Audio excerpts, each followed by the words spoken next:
Hello everyone. সারাদিন রোজা রাখার পর না ইফতারের সময় অনেক ঝাল ঝাল কিছু খেতে ইচ্ছে করে। সো যদিও বাসায় অনেক ঝাল ঝাল কিছু করার চেষ্টা করছি, এরপর ইফতারের পর না হঠাৎ করে আরও বেশি ঝাল খাওয়ার ক্রেভিং হচ্ছে।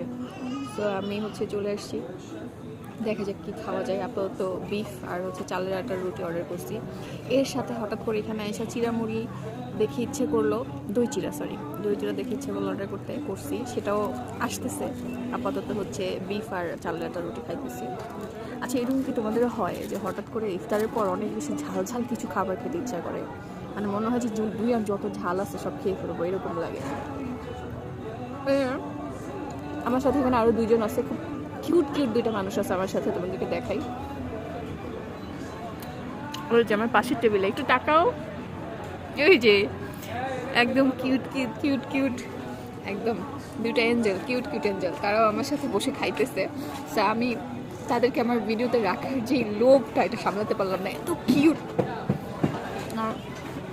এই যে আমি আমার খাবার খাইতেছি, আর হয়তো কিছু খাবো, এখনো শিওর না। দই চিড়া আসতেছে, এরপর হয়তো একটু চা খাবো। এটা সো কেমন যাচ্ছে সবার রোজা, কী অবস্থা সবার শারীরিক, এবং তোমাদের এরকম ঝাল ঝাল কিছু খাবার ক্রেভিং হয় কিনা অবশ্যই আমাকে জানাই।